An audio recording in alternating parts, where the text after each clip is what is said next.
This podcast is part of the Everyday Heroes Podcast Network, the network for first responders and those who support them.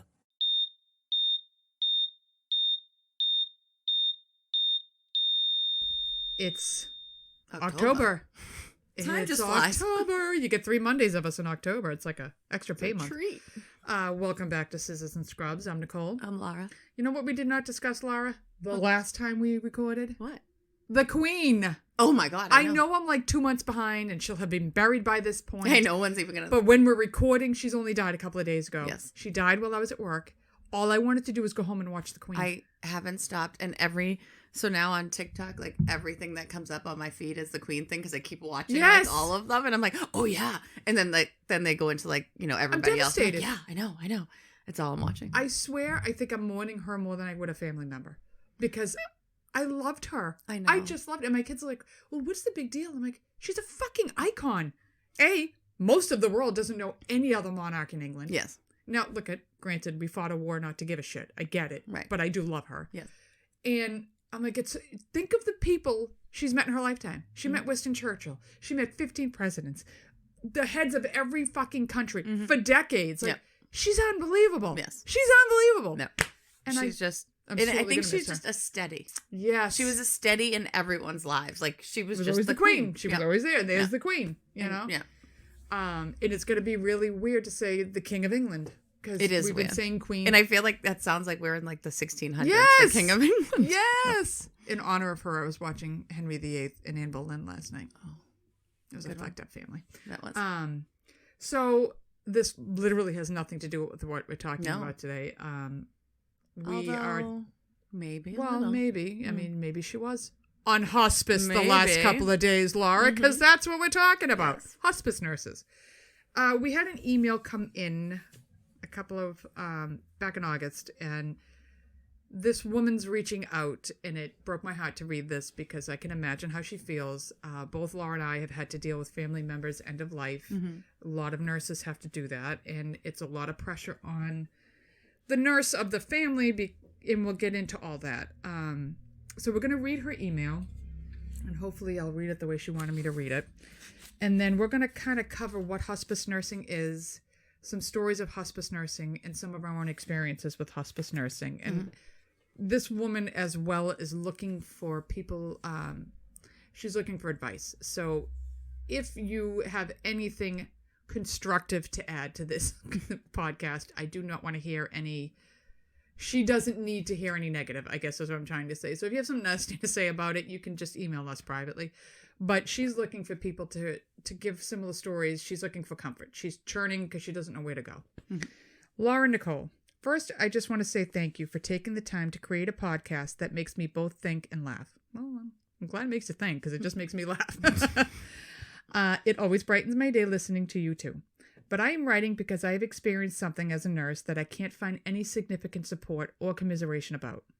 I have been an oncology nurse for 7 years, which proved to be an appropriate calling as my little sister was diagnosed with triple-negative breast cancer just shy of 3 years ago. Devastating. It's a great honor to be able to provide meaningful advice and support to someone you love so much during the worst time in their life. I am happy I was able to be a resource. After her initial treatment and subsequent surgery, she was found to have a recurrence which metastasized extensively to her bones, from her skull down her spine to her femurs, including her sternum, shoulder, and pelvis. This was less than a year ago.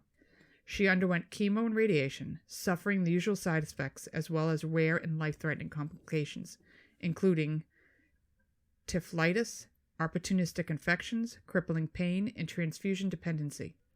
She progressed rapidly through her treatments, and the cancer spread to her lungs and liver.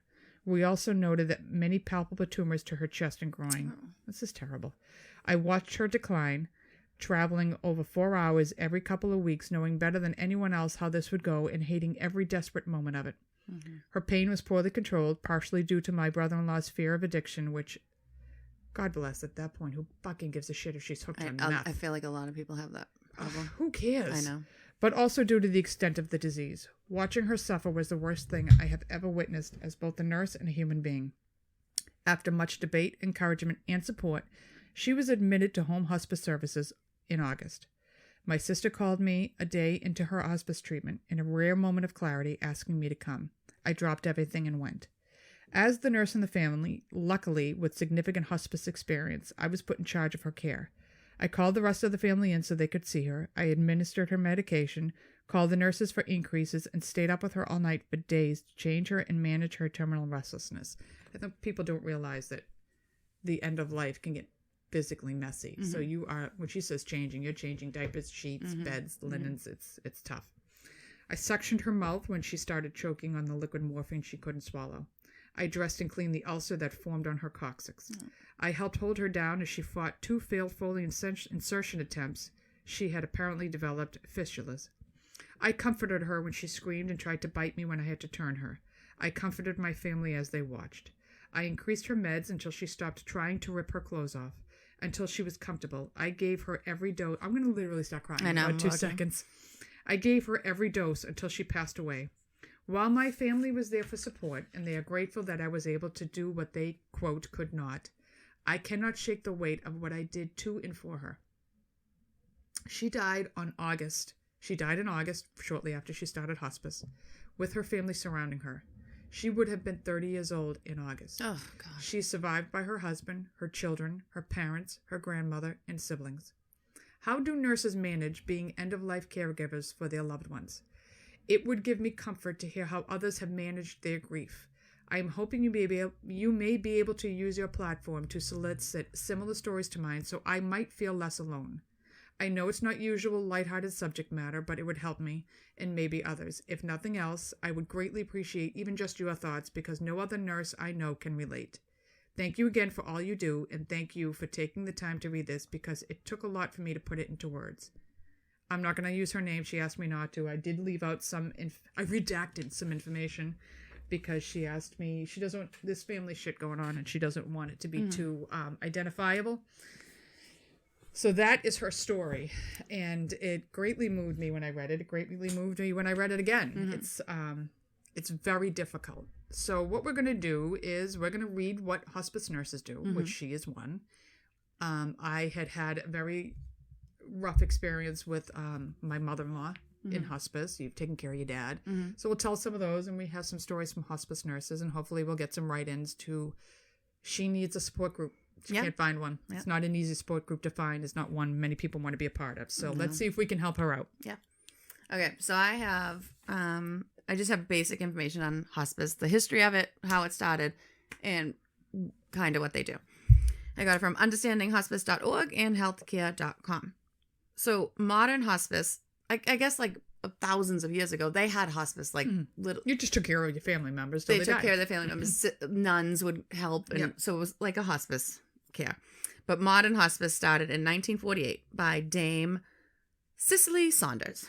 She had to be from England with the name like yes. Dame. Yes, it's Dame Cicely. That is when she started working with terminally ill patients as a nurse in the London area. She focused on palliative care rather than treatments to cure.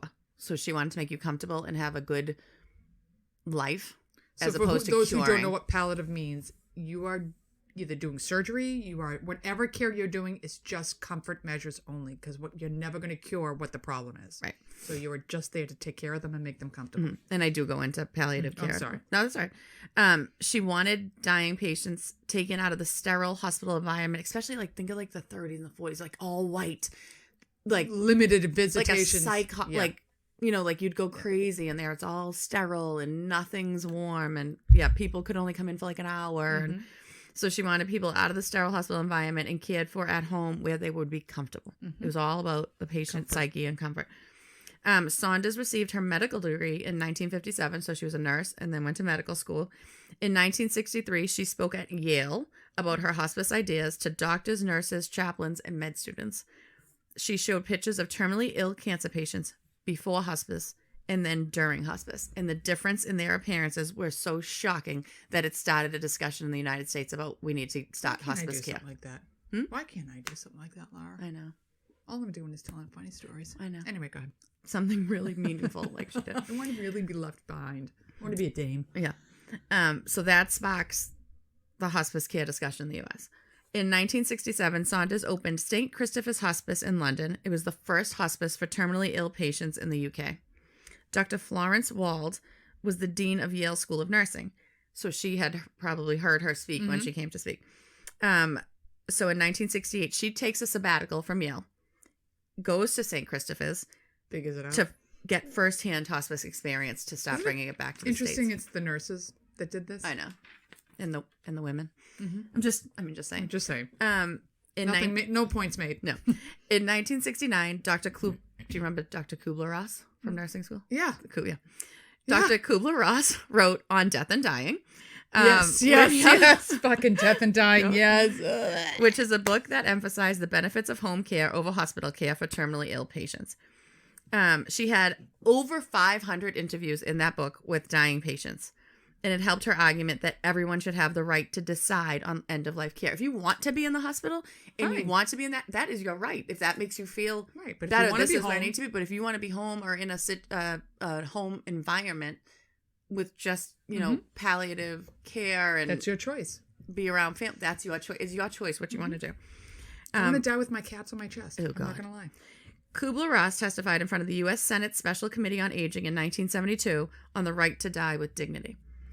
In 1974, Florence Wald, again, that went to observe, a chaplain and 2 pediatricians founded Connecticut Hospice in Branford, Connecticut, which was the first hospice in the United States in 1974. Isn't that my unreal? lifetime. Like, Unreal. it took that fucking long. But then, so this, I shouldn't break this up, but that, I'm reading this, I'm like, this is why people have these innate and like these ideas about hospice. Like, don't go on hospice, they'll kill you. You're gonna die. I'm like, they're gonna let you die. Because it's only been around for less than 50 years. Like, it's blows my mind. But I'm like, and this I think is what anything surrounding death terrifies people. Yes. Absolutely terrifies them. They don't want to understand it because they're too afraid. Right. But I'm like, this is why. It's newer. This wasn't even allowed And Laura, around in like literally our parents' time. 1974. It's only like 25 years ago. Okay, sure. It's not. Sure. You, Not you 48 wrote years a ago? number No. there that I really didn't like Almost hearing. 50, I said. No, Yeah, Laura. almost 50. No. It's close, very close. No, it's not. So anyway, but I'm like, this makes sense why everyone is so hesitant and or like scared or like, elderly people now, this wasn't even out when they were growing up, Not even an option. Right. Also in 1974, Senators Frank Church and Frank Moss introduced legislation to The Franks to provide federal funds for hospice programs. Nice. It didn't pass. What the fuck? Yeah. In 1982, Congress created a provision to make a Medicare hospice benefit Nice. a part of the Tax Equity and Fiscal Responsibility Act. Did it pass? Yeah. And in 1986, the Medicare Hospice Act was enacted. That gave states the option to include hospice in their Medicare programs. 1986. Mm-hmm. I was alive during that time.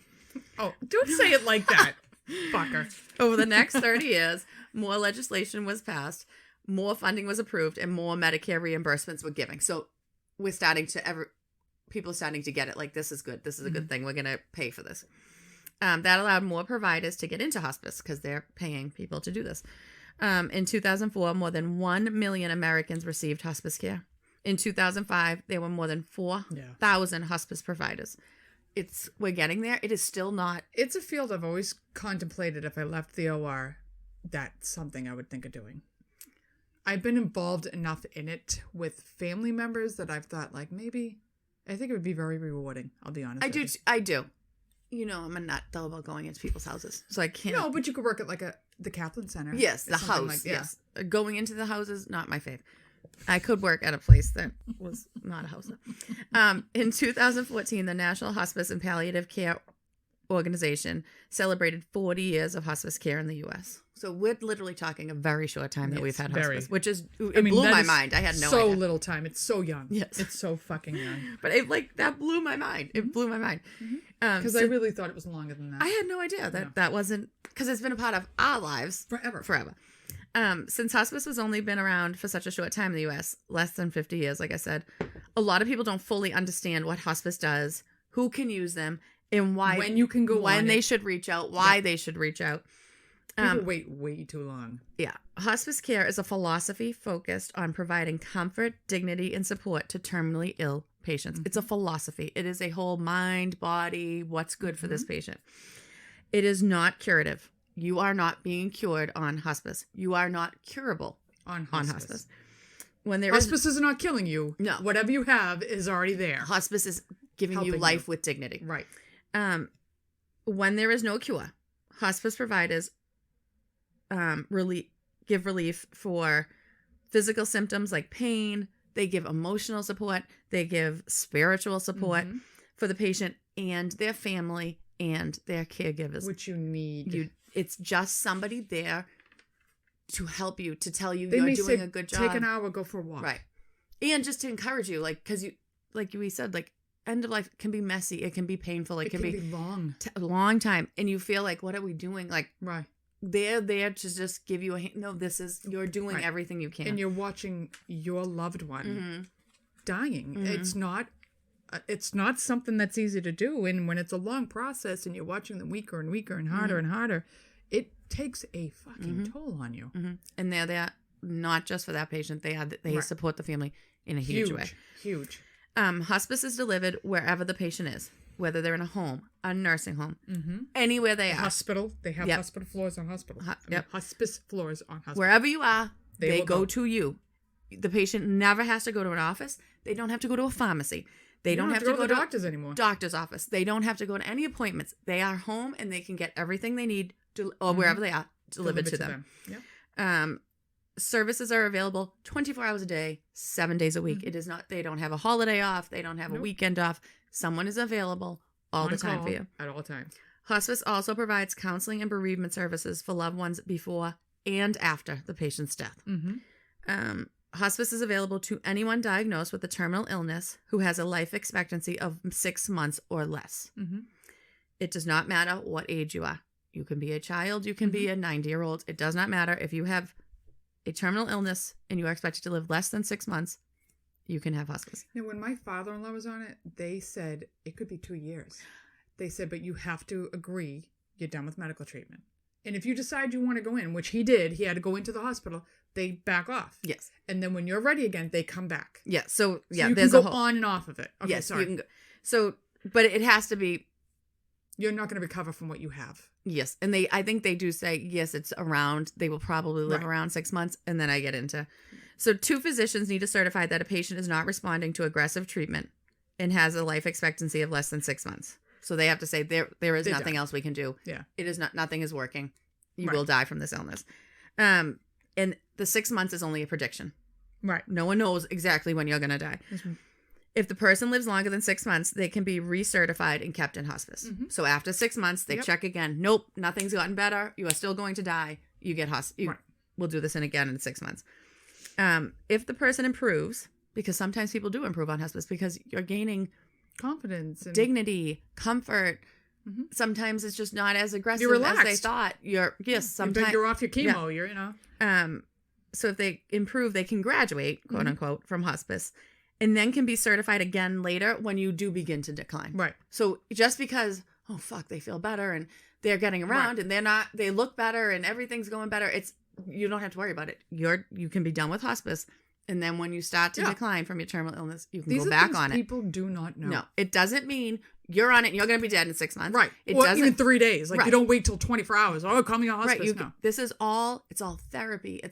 It's needs. And they don't have to come every day. It's as you need it. So it's, it's a help. It's a benefit. It is not in any way it's not a negative thing. Not in any way. It's not a negative thing. And that everybody thinks it is. Yeah. Palliative care, like I had said in the beginning, is a key part of hospice. So it focuses on comfort and the quality of life. Palliative care is for your comfort and your quality of life. They administer medications. They give, different devices and stuff to reduce pain.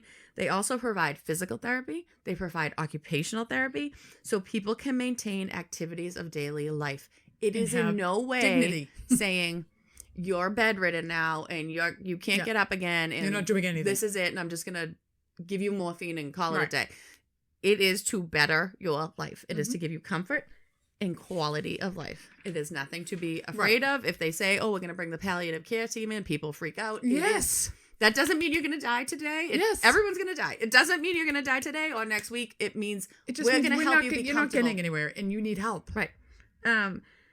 I said, please note, palliative care is not hospice. Hospice uses palliative care. Palliative care is not hospice. And everybody thinks it's the same thing. People can receive palliative care while they are aggressively treating an illness. So God forbid, I could be on chemo for pancreatic cancer, and even though I'm treating my pancreatic cancer, I want to beat this. Right, I want I to need help. end this. I need help with comfort and my quality of life. So that's why they bring in the palliative care. It is not hospice. Right. Common symptoms that palliative care treats are pain, nausea, difficulty breathing. Palliative care improves a patient and their family's quality of life. The patient does not have to be terminal to receive palliative care. So if someone brings up palliative care to you, it does not mean you are dying. Right. It does not mean you are terminal. It means you need help with the quality of your life. You need comfort. We're going to bring this team in because that's all they focus on. Right. While another team is focusing on your chemo or your whatever else you're getting. Patients who do receive palliative care report decreased pain, better appetite improvement, decreased anxiety, and better clarity. So they can make better decisions about their care and quality of life. If you are more calm, if you are in less pain, if you can sit and eat a meal. Comfortable in your home. You can think, like sometimes you're in a treatment that's so tough on you and so hard on your body and you're in so much pain and you're so sick. You know what? Just stop it. I'm not doing it. Right. I can't do another treatment. Right. If you have palliative care helping you and making you more comfortable, you can say, you know what? I can get through the 2 more treatments I have, and we'll see how it goes. Exactly. Or you could say, it could change the You're other way. making a better decision. It's allowing you to make better decisions for yourself. So there is hospice. And then there's palliative care. And then there's palliative care. Hospice uses palliative care, but palliative care is not hospice. Right. So people, when you hear those words, it is nothing to be afraid I of. wish this podcast reached bazillion people I to know. know this, because, recently I had a friend who, the mother she's never getting better. And it's a lot on the caregiver. She's giving her every meal, and she's bathing her, and she's put in bed, and I'm like, why don't you bring in palliative care? She's like, well, she's not. I said, that's not what it is. No. You need services. They will provide you services. If nothing else, they'll give you a hospital bed. Right. Like, you need help. Yes. So let's talk a little personal experiences first. Okay. My most recent experience was my brother passing away. He passed away the summer of 2020. That was, the week my brother died, the cat. Yeah, it was a lot. It was a lot. I actually hugged you. Yes, and that never happens. That's how you know it's bad. Laura gives you a hug. It's the end of the world. Exactly. So my older brother was, at the time, he was 53. He had been diagnosed with HIV in 91. So he was probably in his early 20s when he had HIV. I comfort myself knowing my brother lived exactly as my brother wanted to live. Yes. With no consequences, no worries. Fucking kid didn't even pay his mortgage. He didn't give a shit. But he traveled the world. He traveled the country. He met crazy people. He lived an unbelievable life. But because of his way of living, he ended up getting a lot. When I say his way of living, I don't mean his lifestyle and who he chose to be with. I mean not giving a shit about anything. He came up with an opportunistic cancer, and he ignored it for a while. So by the time he notifies the nurse and the family, it's really hard when you're the nurse and the family and you know what people are talking about, because random strangers come to you with shit, let alone family members. So he hits me with information in February, sends me an MRI. And again, you know what you're reading. So I look at it and I'm like, oh, he's fucking riddled with cancer. And he's like, well, what should I do? I'm like, have you even spoken to a physician yet? No. You need to go to the doctor Monday morning. You need to be knocking on the door. Yeah. 2 weeks later, he calls. I'm like, have you seen the doctor yet? No. And he's symptomatic at this point. He's having trouble urinating. He's having trouble going to the bathroom. He's having trouble with a lot. He's very symptomatic. Yes. And I'm trying to explain to him, to have this surgery, you have to bring in orthopedic, GU, general surgery. He needed 5 different specialties to deal with where the cancer was. And even then, you don't know what's going to happen. So the next time I hear from him was the end of March, beginning of April. And he's in California. And I was like, he's like, well, I want a second opinion. I need help. I said, it's too late. He's like, what do you mean it's too late? I said, you're in California. Have you seen the fucking doctor yet? Well, no. I said, so you have chosen your path. So he makes his decision. He's looking for help. He starts treatment 2 months after I have even seen this diagnosis. He waits too long. And when I describe my parents' reaction, he's like my parents. I'm going to put my head in the sand and pretend it's not happening. So now it's gotten to, he can't work anymore. He's really progressing. And I need to get down and see him. my parents, are you going to see him? Yeah. Are you going to see him? Yeah. And we're going to drive. We're going to do this. But they keep setting unattainable goals because I don't think my parents could deal with what was going on. So I eventually approached my mother and I said, I'm flying down. I'm not taking a train. I'm not taking a bus. I'm not taking a car. I'm not taking any other form of transportation but a plane. I am flying down. I am flying back. I have got to go see him. He is dying. And they just are not, they're just not getting that my brother is dying. They could not wrap their heads around it. Yeah. So my mother's like, okay, I'll go with you. And the reason my mother was not going to fly is because the one thing my mother doesn't do is fly. She would walk to Florida before she would fly. She hates planes. She gets sick. I could go on and on and on. And then eventually my father's like, okay, I'll go too. And down to Florida we all go. And it was the first time in my life that my parents were like children.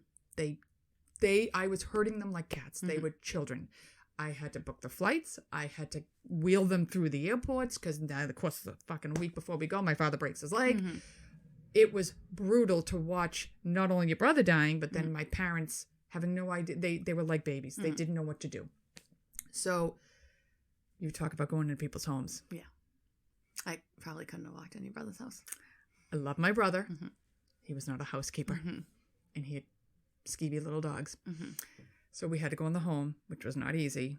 And he is, I will say, his support group was amazing. He's surrounded, they're not my people, but they're his people, and his people were wonderful. They really were wonderful, and they were taking as best care as they knew how to of my brother.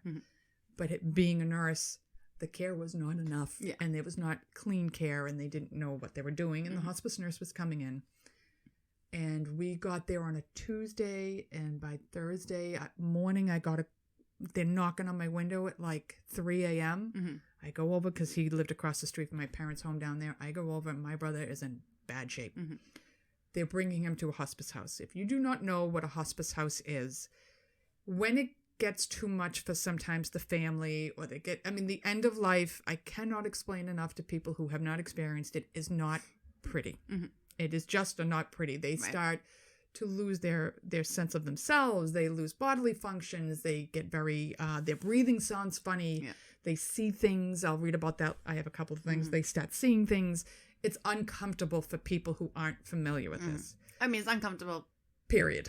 But I mean, and it's your loved one. So the hospice nurse is like, let's bring him to the hospice house. These hospice houses are unfucking believable. They're beautiful. They're clean. They're quiet. They're nice.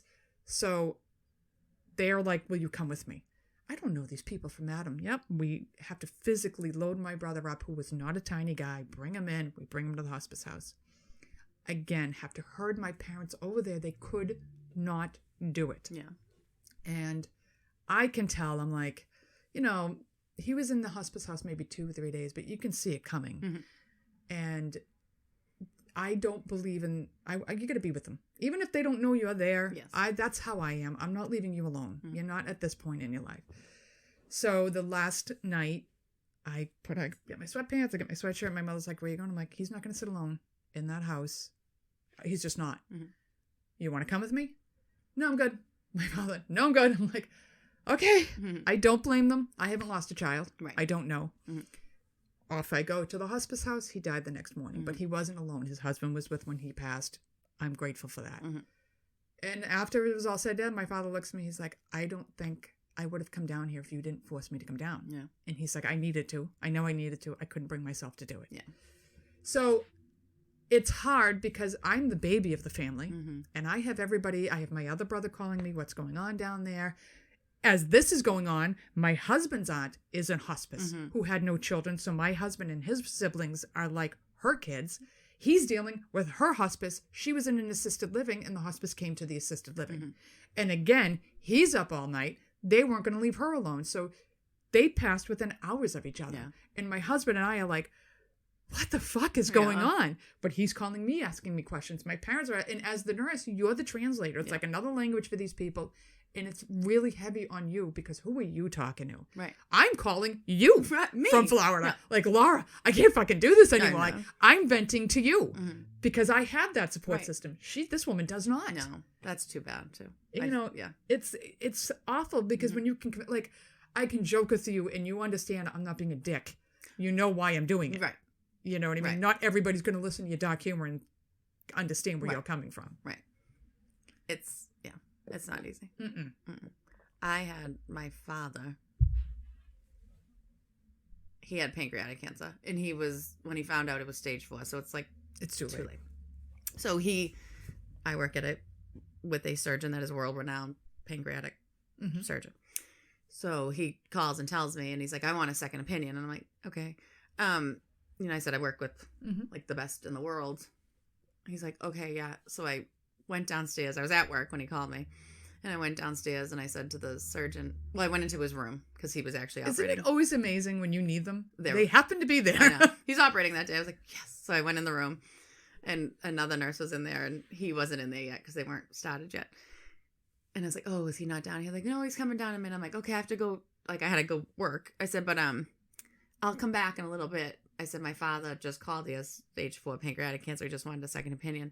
She's like, okay, I'll tell him. And I said, okay, I'll come back when I can. So I had to go do breaks or whatever. And I came back in and he's in the hallway waiting for me. And he was like, okay, so your father has an appointment on Monday. Have him bring all his films. That's why I love these fucking guys. I'm sorry. The radiation oncologist and some other doctor will all be there.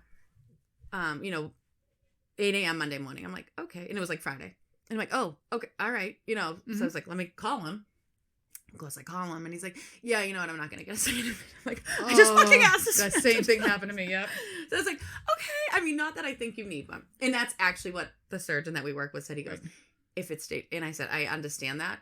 And but like, you just went through all this. And he's like, there's nothing I can do. I said, I understand. He goes, but I am more than happy to meet with him. I said, I understand that. And so then my father decided, no, he didn't want a second opinion an hour later. So I went back to the room and I was like, so he just told me he doesn't want a second opinion. He's like, I understand. He goes, and if he changes his mind again, you call me. I think that's it. You're trying to absorb what you've just been told and you really don't want to believe it. Right. You feel like there has to be another way. Wrong. There has to be something. They got something wrong. Right. So he's like, he said, no, I completely understand. And if he changes his mind again, you call me and I'll see him the next day. And I said, okay, thank you.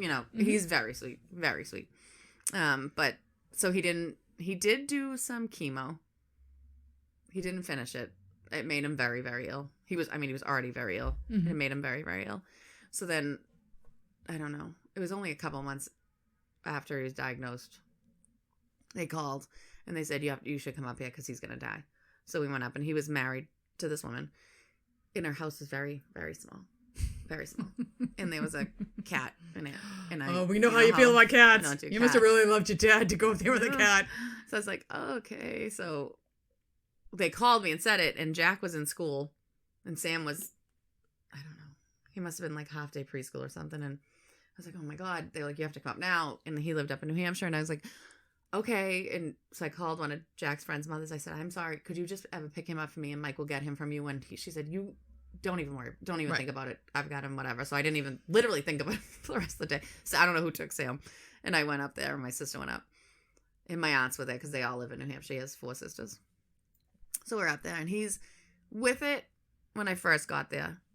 But writhing in pain. Mm-hmm. Writhing in pain. And I was like, is there a hospice? You got hospice, right? Because I wasn't really involved in a lot of that stuff.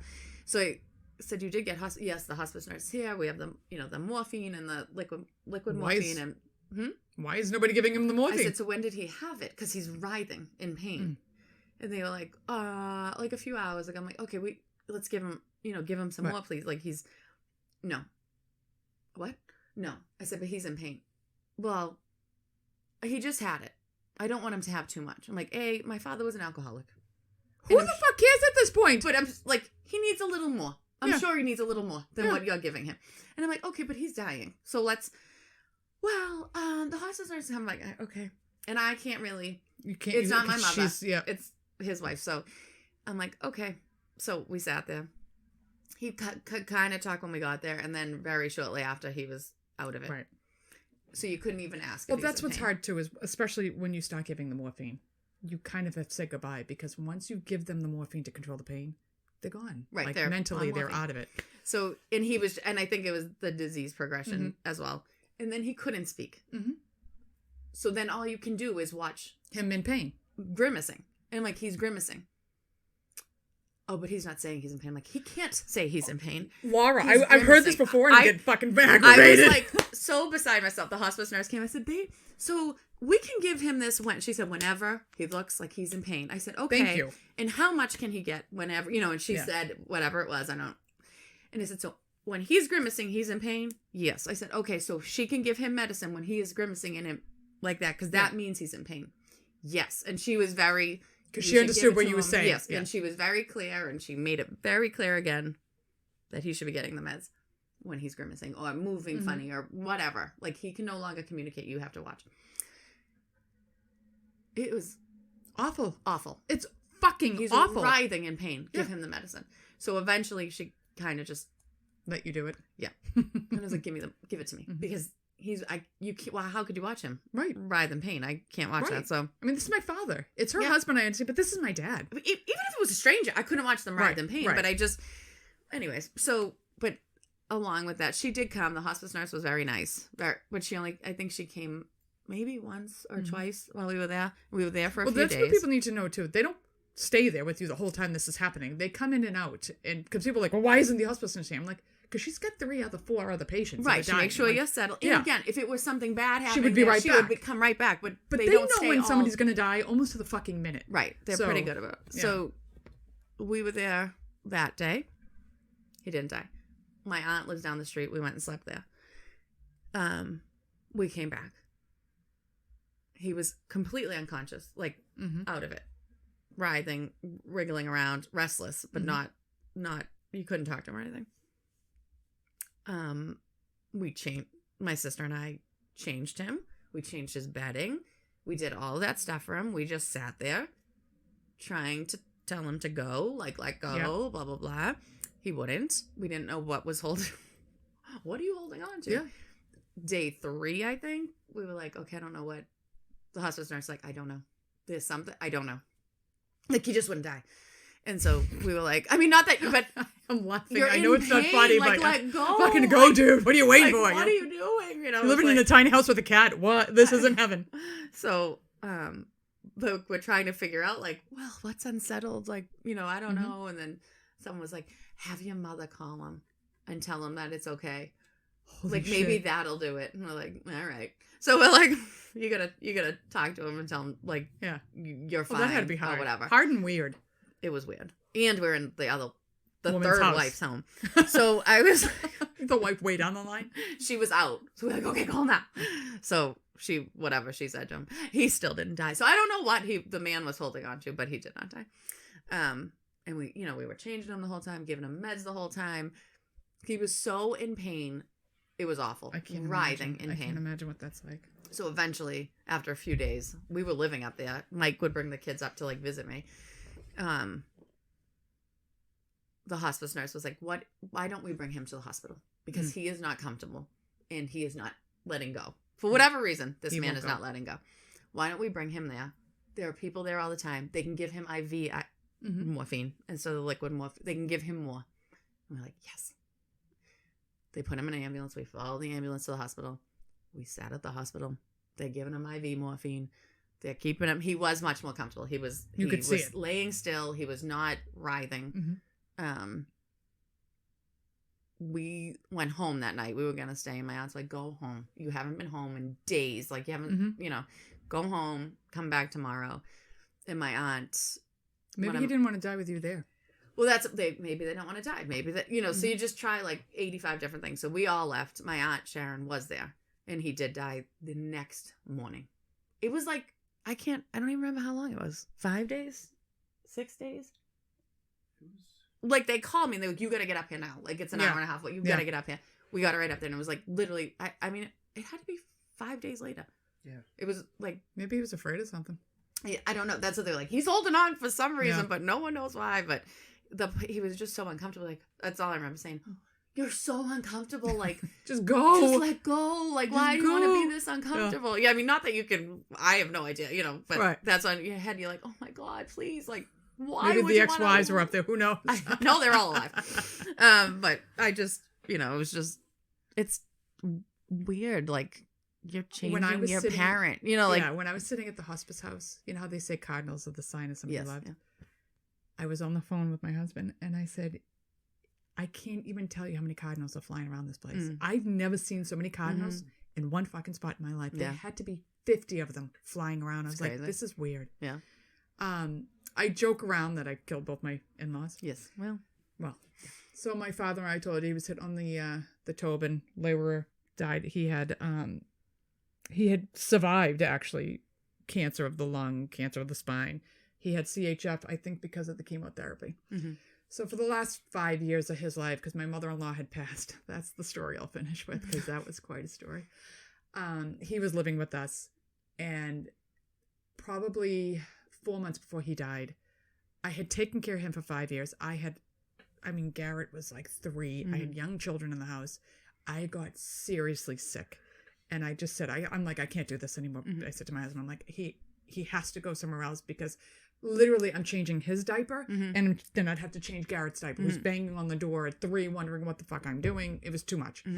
So he goes to live with my brother-in-law. He's out. He catches a cold. He gets very, very sick. And my brother-in-law comes out. He's like, he calls us. He's not doing well. Things aren't good. And by the time we get there, my father-in-law is sitting on the end of the bed, and he's, you know how COPD, they sit there, triangle way, and he's gasping for breath. Absolutely fucking gasping for breath. And he was a person who had been on and off hospice. So he was on hospice till that Christmas when I got sick. He got a leg infection. They brought him into the hospital. And that's when I was like, he has to go home to somebody else. He came back on hospice at my brother-in-law's, and they provided him with health aides and beds, and it was just nice to have, some care. So I went into the room, and he's sitting there. This guy, it sounded like he was breathing. You know when you go to the straw and you blow bubbles? That's what it sounded like. He was so wet. And I looked at him and I said, what are you fighting for? We are all fine here. Everybody's settled. We got good spouses. The grandkids are fine. Why are you struggling to continue? And he's like, you know what? Literally says to me, you know what? You're right. I'm going to jump ship. I'm like, you do what you got to do, Papa. We brought him to the hospice house that night. I sat with him for 2 days because I was working nights at the time. The brothers couldn't really, they would stay with him during the day. I'd go home and sleep. And he was so wet. He was just so wet. By the time he hit the hospice house, we did not say another word to him. He was done.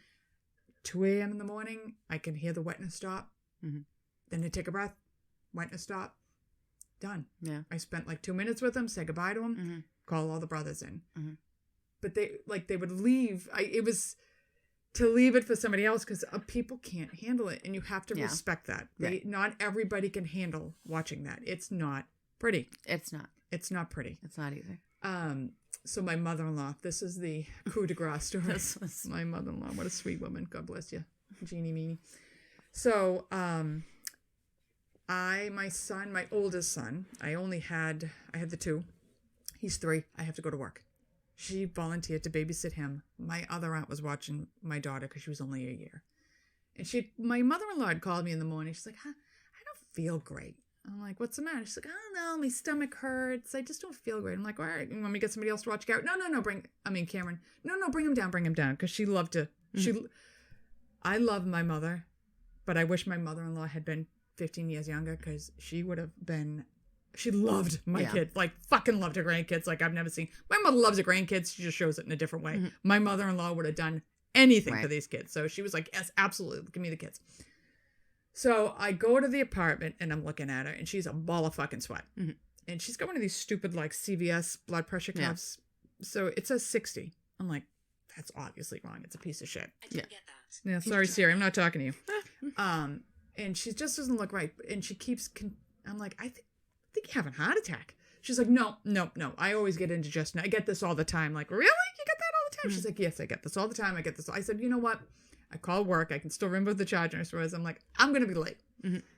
And she lives very close to Boston. So I'm like, I'll just drive you in. Because by the time the ambulance shows up, they're going to be here 45 fucking minutes. I'll have you in the hospital by then. She's like, okay. And my father-in-law is going to follow us in the car. So I'm trying to get a history on her, what's going on, blah, blah, blah. She's kind of vague. She just doesn't feel great. Okay, we're on our way into the hospital. I look over. She, like, grabs, like a movie, grabs her chest, And then she starts making this weird sound. I'm slapping her in the face. I'm like, hey, wait, yeah. I'm like, fuck. I'm in the car. Me and my 3-year-old. Fuck. I pull off the highway. Like there just happened to be an exit to a restaurant right there. I see my father-in-law stop dead in the highway. Look at me. He takes off because now he's trying to get around. I call 911. I drag her out of the car. I start CPR on her. The problem with where I pulled over, I am right down the street from one of the worst hospitals the state has, okay? I should have kept her in the fucking car. Yeah. That's problem number one. So the fire department had to be the next street over because they were there in fucking seconds. They were there. They take over CPR. The ambulance shows up.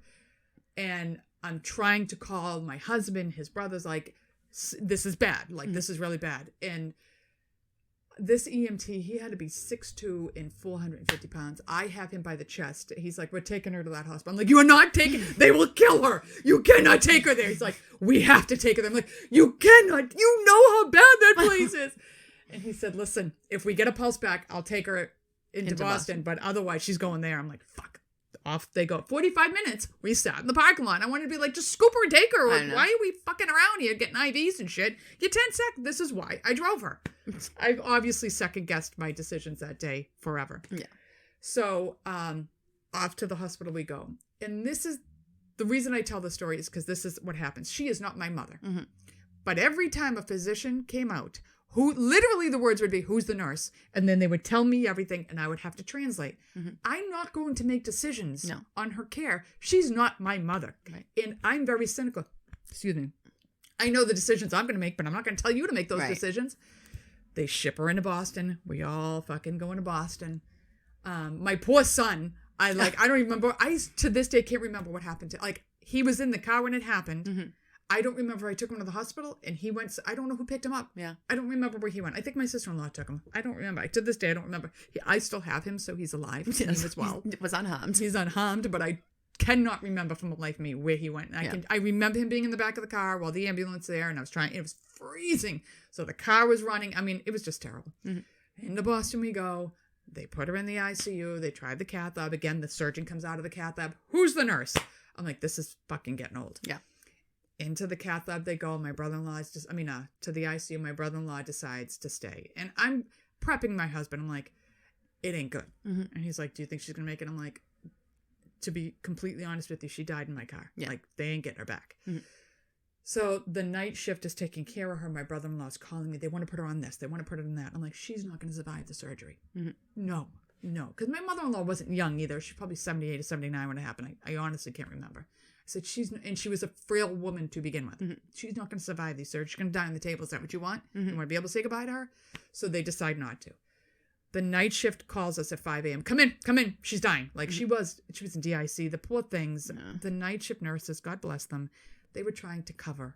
Like I knew what I was looking. You walk in, every arm's covered in chucks. Yeah. Every orifice is and they're like, what's going on? And I'm like, oh, this isn't good. And the nurse looks at me again and she's like, it's not good. I'm like, okay, all right. So at 7:00, we're going to have a family meeting. Mm-hmm. The night shift's saying us, she's done. Mm-hmm. The day shift comes in. They had to walk out of there in 2 weeks. So we have this big family meeting. He's like, we could do this, and we could do this, and we could do that, and we could try this. And I said, okay, well, she was anoxic for 45 minutes. Like, what do we look like on the... Well, I don't have the answer to that. Exactly. Okay, so you save her body, but she's a vegetable. Right. At 78 years old, and she's in a nursing home for 5 years. Was that what we're going to do here? Mm-hmm. So... he finishes his spiel, and there was myself, my husband, my brother-in-law, my sister-in-law, my father-in-law. The whole table looks at me. What do we do? Yeah. I'm like, not my mother. Mm-hmm. What do you want to do? And I said, this is what's going on. I had to explain everything he just said because they didn't hear a word of it. Right. They're not listening. And they decided, well, let's wait a little longer. Again, I know what's going to happen because the surgeon basically, or the doctor of whatever the hell they were, he's like, we're going to let her declare herself. We're going to take some labs. She'll declare which way she's going to go. Oh, great. We've come this far. Why not? Let's wait. I go to breakfast. My husband, he gets so intense. He doesn't know how to express his feelings. So he gets really intense. I'm not leaving my mother. We've been with her the whole time. I'm like, all right, you don't want to fucking eat, don't eat. Go ahead. Stay. They're going to call you if there's a problem, but you stay with your mom. I got it. It's your mom. I get it. Down I go. In the meantime, my father-in-law is diagnosed with cancer. We're supposed to have surgery the next day. Yeah. So I tell you this for a reason. So we go to breakfast. I come back up. Doctor's boring a hole in my face. And I just looked at him. I said, she declared herself. He said, yep. I said, she's not living. He said, no. Mm-hmm. And again, every face looks at me. What do we do? Well, if it were my mother, I'd turn everything off and pull the tube. Not my mother. Mm-hmm. I can't make these decisions for you. They decided to pull the tube. And again, I got to herd them all in the room, sit with them while this is going, which is the most awful thing I've ever had to sit through in my life. 4 grown men bawling their eyes out because the glue that held that family together is going. Like, I'm going to cry thinking about it. So they're all silent criers. Like, you know, just tears pouring down their face. I'm like, this is fucking the worst thing I've ever had to watch. I have to help them pull the tube. Not have to, but I stay in there. I help them pull the tube. I help them pull, because she was gone within 5 minutes. 5 minutes that they're done. Well, because she did die in a car. And then she dies, and they all look at me again. I'm like, all right, let's go to my house. I'll make some pasta, because that's what Italians do. I'll make some macaroni, and you guys can start deciding plans and funerals and this and that. Let's go. And I'm literally, come on, let's go into the elevator. Let's all go. That's why it's hard as a nurse. Who am I going to tell? My mother didn't want to hear it. I'm trying to vent to my mother. And I think because she felt guilty, she attacks me instead. Right. And I'm like, what the fuck? So it's very hard, because everybody's looking at you for answers, and you don't always have them. Right. Even though you're a nurse, it doesn't mean that it's not hard to deal with it. You're not or it's inhuman. Not hard on you. It's still, I know it's happening, but that doesn't make it better. Right. Right. Like, it's and still they're all looking to you like, what do we do? And then, well, I don't want to tell you the wrong thing, because it's your mother. Right. So we've done this. There are people, I hope these stories have helped her, that she realizes we've all been in those shoes. I mean, it wasn't my sister who I was close to, but I've had to bury my brother. I've had to be there to help him. I've had to change his ass, which is not fun. No. You know, and trying like, oh my God, his husband was changing his dirty, poopy diaper with no gloves. I was like, oh, you want gloves for that? No, that's not good. It's all over the bed. I'm like, no. So we've all been there. Yes. And it's very, very hard. And unfortunately, when we decided to take our nursing pin, this is all the shit that comes with it. Yeah. I think it's very hard. Yeah. Because you're right. Like, everyone looks at you. Everything they say, they look at you. What did they say? They're all, what did he just say? Because they, these doctors, some of them are so in their head academic, they can't dumb it down. And they don't know how to talk. And I think they want to give all the information, quote unquote. But it's not always helpful. Should, but it's not. But lay people can't interpret all that information of what those signs mean, or they don't even get that is a sign of something. Like, so it's hard, but it's very hard. And I do think you're not pressured to do it, because I think you would do it because that's just who you are as a person. That's why you're a nurse. That's why you went into nursing. But you're going to be the one changing them. You're going to be the one like, when you're changing the bed, I'm like, okay, give him to me, like, roll him this way, and you're telling them how to change the linen, like you learned in nursing school when you're rolling your patient, like. But they don't know how to do that. You know how to do that. My neighbor across the street, her husband had prostate cancer. And God bless him, he was desperate to find any hope. He was always like, what do you think? What do you think? And I'd be like, you know what? One person on earth, not even on earth, knows when you're going. And that's the big guy upstairs. I don't know. So he's at end of life. They had brought in hospice like 2 days before he died. I'm like, why are you waiting? Yeah. Well.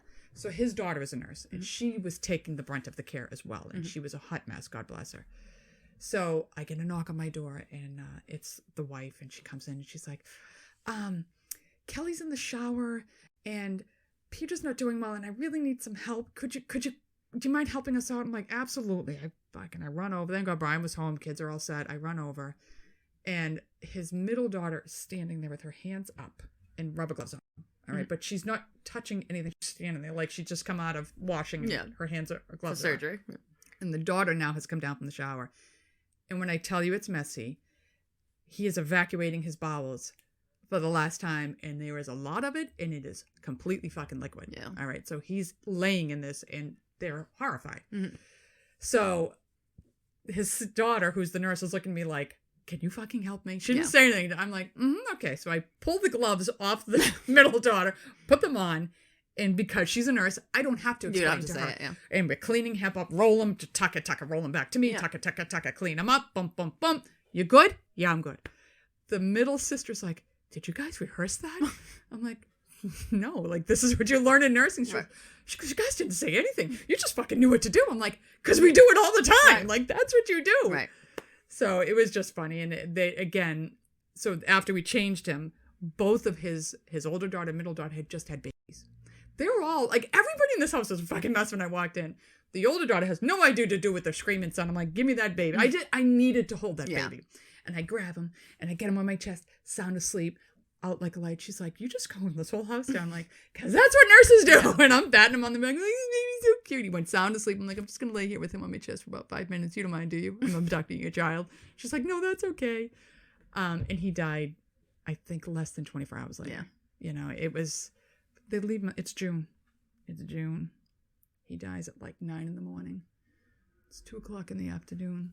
I said to the wife, did you call the funeral home yet? No. Why? It's June.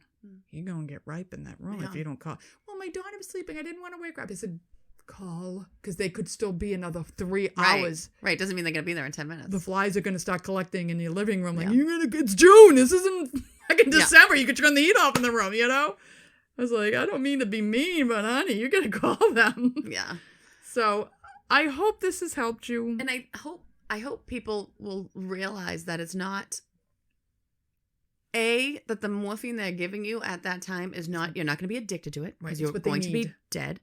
You're not going to, it doesn't kill you. It's almost cruel to hold it back. It's for comfort. This is all for comfort. This is not to end your life. Right. This is for comfort so you can die with a little bit of dignity, a little bit of grace, and not such severe pain. I don't think people realize one of the first indicators of cancer is pain. Mm-hmm. That's how painful it is. Yeah, cancer is painful. So give them I would go buy heroin for my mother. Yeah. That's what it took to get her comfortable. Mm-hmm. I would fucking OD them I tell my husband all the time, just give me the hot shot, dude. I don't want to live through that. But that is not what hospice does. No, that's what I don't. But that's what I want. A bottle of Jack and a bag of heroin. I think people are afraid. That's what that means. Oh, you're going to give them morphine? You're going to kill. That's what's killing them. No. It's the same people who think if your license says organ donor, we're going to kill you for the organs. This is not. But actually, I don't think it is the same. I think it's more people think the morphine thing. It is not. It is not assisted suicide. Mm-mm. It is nothing of that. It is in no way, quote unquote, negative. It is the best service you could offer your loved one. You are trying to make them comfortable in a very uncomfortable time. Right. It is not killing them. They are dying of their disease. Mm-hmm. And the last thing I want to mention too, which is hard, is when you go through something like this and it's all consuming for 24 hours to 48 hours, however long it takes, it's all consuming. Mm-hmm. And then it's over. And then there's just nothing. And then it's nothing. Mm-hmm. And everybody around you has gone back to life. Mm-hmm. And as the caregiver, like she cared for her sister, all of a sudden it hits you like, what the fuck? Yeah. And now you're trying to process it all. Right, because when you're in the moment and you're giving the care, you're not processing. Right. You're just doing, you're working. Seek somebody to talk to, whether it's a support group, a fellow nurse, a podcast. Seek somebody to talk to, because you need to decompress from the experience, because there is going to be a small part of you that says, thank God it's done. Yes. And you feel guilty for thinking that way, but it's a blessing. There's nothing wrong with thinking that. You need to find somebody to talk it through with. And if somebody around you cares enough, whether they understand or not, they'll listen. And sometimes all you need is my cats hear a lot of shit. Yeah. Because they look at you like they know what you're talking about, but they just listen. Yeah. You know, so. Yeah, get yourself hopefully, anybody. Yes. And if you have hospice, they provide aftercare. Yes. Reach out to them. Just because that person is now dead does not mean you don't get the hospice benefit. Right. Get them. They will hook you up with someone to speak to, someone to help you. Yeah. And the hospice nurse herself does this all the time. Right. She can talk you through it as well. She can probably listen to you. Yeah. You know, nurses need to vent too. So, again, I'm sorry for her loss. Yes, that's a horrible. Her sister was very young, and I feel horrible for the children and everybody she left behind. I hope you find some peace and comfort that you were there for her in the time of her life when she needed you the most. So this will be our hopefully last heavy episode like that, because it's a lot of subject matter we covered, and we will bring back for the Halloween season, which we all know is my favorite. We got some good shit. We just talked about it earlier. Like, we'll talk about this, we'll talk about that, we got some good shit coming up. So don't be afraid of hospice. Have a wonderful fall season. Go get your pumpkins and your apples and start baking and burning your fucking fall candles. Go watch football. Get your, what is that? coffee. What's it called? That coffee that Oh, everybody's the drinking? Stoke The pumpkin Stoke coffee. pumpkin coffee. It's, My I daughter's literally obsessed. My husband can't on the bottle. It's my favorite. I literally can't. All right. Have a wonderful time. We'll see you in a couple of weeks. Bye. Yep. Like, subscribe, rate, and review the Scissors and Scrubs podcast on whatever podcast app you listen to us on. Follow us on Twitter, Facebook, and Instagram at Scissors and Scrubs. And email us any of your stories or thoughts to scissorsnscrubs@gmail.com.